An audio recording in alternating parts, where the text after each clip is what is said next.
Finally আজকে বাড়িতে যাবো। তার আগে পুচকুর সাথে গিয়ে দেখা করে এসেছিলাম আর দেখছিলাম ও খেলছিল। তাই চলে এসেছি। আর তারপরে রেডি হয়ে কিন্তু বেরিয়ে পড়েছিলাম। আর মাও আমার সাথে বেরিয়েছিল যেহেতু মার কিছু বাজার করা ছিল। আর মা কিন্তু আজকেও কলমি শাক নিয়েছিল।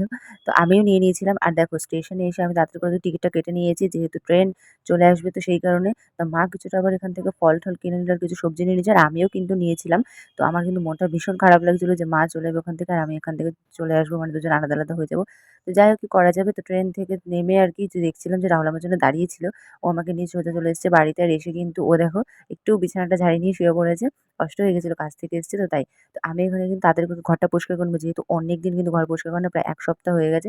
তো আমি তাড়াতাড়ি করে আগে ঘরটা পরিষ্কার করে নেবো। আর আমি কিন্তু এখনো কিন্তু ড্রেসটা চেঞ্জ করিনি। আমার কিন্তু আগে কিন্তু এসে ঘর পরিষ্কার করতেই হবে নাহলে আমার ভালো লাগে না। তারপরে যেসব সবজিগুলো এনেছিলাম সেগুলো কিন্তু সব গুছিয়ে রাখবো। দেখো আমার সব কিন্তু সবজি শুকিয়ে গেছে। আগের যে সবজিগুলো ছিল সেগুলো সব শুকিয়ে গেছে। তো সেগুলো কিন্তু ফেলে দিয়ে এখন নতুন করে আবার সবজিগুলো গুছাবো। যেহেতু বাড়ি থেকে নিয়ে এসেছিলাম সেইগুলোই। আর আমার কিন্তু একটা কথা ভেবে ভীষণ খারাপ লাগছে যে বাড়ি থেকে চলে এসেছি এভাবে মা একা হয়ে গেছে আবার। তো সেই কারণে ভীষণ মনটা খারাপ লাগছিল। মনে হচ্ছে যেন চলে যাই। এই বাড়িতে গিয়ে থাকি কিন্তু কি করা যাবে? বিয়ে হয়ে গেছে এখন কি আর ওই বাড়িতে পড়ে থাকলে হবে? তো মা এখানে কিছুটা আমসত্ত্ব দিয়েছিল। আর যেহেতু করে রেখেছিল সে আমসত্ত্ব কিন্তু রাহুলের ভালো লাগে সেইজন্য মা আবার দিয়ে পাঠিয়েছিল। আর আমগুলো যেহেতু গাছের ছিল সে আমগুলো নিয়ে এসেছি। পরের দিন মাখা খাবো। আর আম মাখা কিন্তু এখন গরমে বেশ খেতে ভালো লাগে। টক ডালটাও বেশ ভালো লাগে খেতে। তো এখানে আমি সব সবজিগুলো গুছাচ্ছি আর ভাবছিলাম যে মা এখনো গেছে কি যায়নি।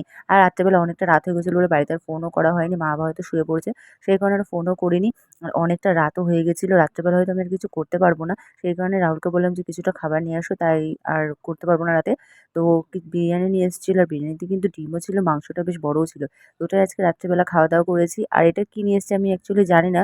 খেতে কিন্তু সেরকম আমার একদম ভালো লাগেনি।